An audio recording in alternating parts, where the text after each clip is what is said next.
Keeper of the Lost Cities, Exile, Chapter 38.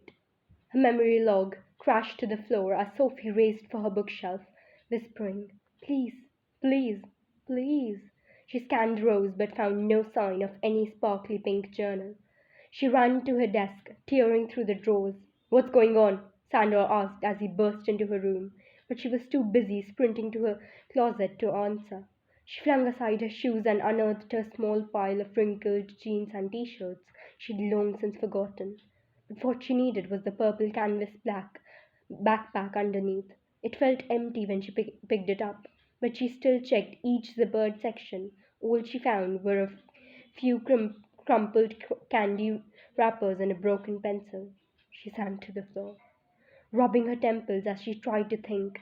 She remembered rushing up the stairs in her parents' crammed house, stumbling down the hall and shutting herself in a room to pack. She'd only taken a single backpack, feeling like most of her things didn't belong to the new life she was starting.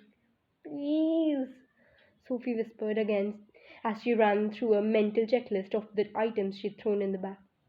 Shirts, pants, socks, and underwear to last a few days. A scrapbook she'd made with her mom, full of old family pictures, her iPod, and that was it. Fitz had gone back and grabbed Ella for her a few minutes later, but she'd left the long forgotten journal in the same place she'd shoved it years ago, the bottom of her old desk drawer, buried under a pile of school books. "Miss Foster," Sandor said, pulling her out of her spinning thoughts. "Are you okay?" "Here," she mumbled, trying to keep the frustration out of her voice.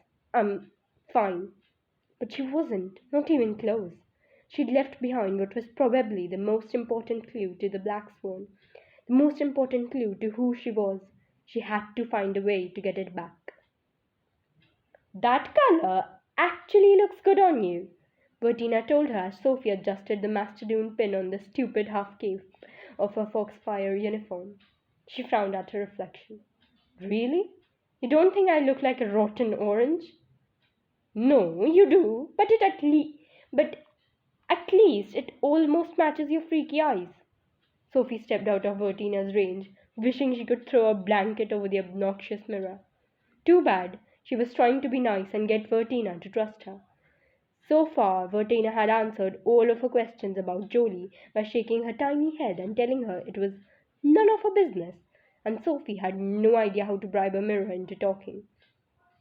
She grabbed her Foxfire satchel, ignoring Sydney's demands that she come play as she climbed the stairs to the Leap Master.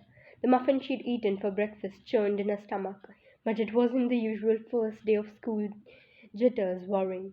Who will I sit with at lunch? Or what if my mentors don't like me? Or even, will people make fun of my monstrous goblin bodyguard? Seemed pointless in the wake of Alden's loss. Grady and Adeline were waiting for her under the crystals. "You look so grown up," Adeline whispered, wiping her eyes. Grady looked choked up too, but Sophie was more affected by his dark blue cape. It looked just like the one Alden usually wore. "Try not to be nervous today," Grady said as he wrapped Sophie in a hug. "One thing that should make it easier is that the council has decided to keep what's happened to Alden quiet until they figure out how best to proceed. The news will come as quite a blow to many, and they want to make sure they figure out how best to deliver it." "Can they really keep it a secret?"